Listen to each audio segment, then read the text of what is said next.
આજકાલ ખાલી છાપામાં બેસણાની જાહેરાતો કરતા સ્લિમિંગ સેન્ટરની જાહેરાતો વધારે છે. 2 દિવસમાં 2 કિલો વજન ઘટાડો, તમારી કમરને કરીના કરતા પાતળી બનાવી દો. હું પાતળી બનાવે અને આ બધું વાંચી વાંચીને મારી બૈરીને સુરાતન ચડ્યું છે સાહેબ. હેલ્થ કોન્શિયસ બની ગઈ છે સુશીલા. એટલી હેલ્થ કોન્શિયસ કે મને ક્યાંક અનકોન્શિયસ કરી નાખશે સાહેબ. એનું રૂટીન તમને જણાવ.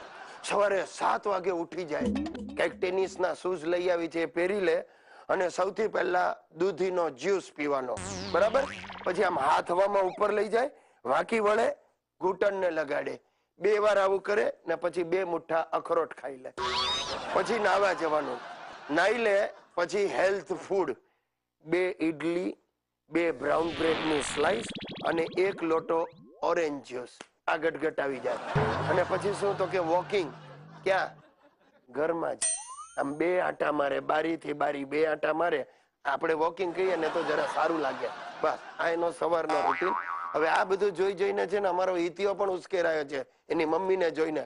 એટલે એ સાલો આમ પથારીમાં 2 વાર આમ આમ આળોટે, ઉભો થાય ને 2 લીટર ઓરેન્જ જ્યુસ ગટગટ આવી જાય. ભાઈ આ ડાયટિંગ મને ભારે પડી જશે.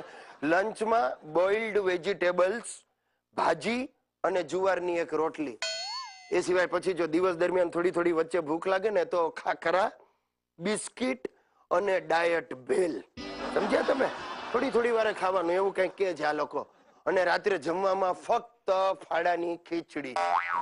અરે ભાઈ આ બધું નોર્મલ ખાવાનું અમારા ઘરે જે બનતું હતું ને પહેલા, દાળ ભાત રોટલી શાક, એ બધું બંધ કરી દીધું છે અને એની જગ્યાએ આવું ચાલુ થયું છે. એ બધું મૂળ ખાવાનું જે બંધ થયું ને તો પણ મારા ઘરનો ખર્ચો ડબલ થઈ ગયો છે. કારણ કે હિતિયો પાછો ડાયટિંગમાં જોડાયો છે. રોજ સાલો કઈક 2 મોટા ગ્લાસ ભરીને ગાજરના જ્યુસ પી જાય છે. દિવસે ને દિવસે ગલગોટા જેવો થતો જાય છે હિતિયો. અને મારા બાપાએ આ વાદે જોડાયા છે. એમનું તો જે નોર્મલ ખાવાનું છે બધું જ ચાલુ છે, પણ સાથે સાથે આમ અખરોટના 2 મુઠ્ઠા મારી લે, 2 જ્યુસના ગ્લાસ ટોકી જાય, 1 દૂધનો ગ્લાસ પી જાય.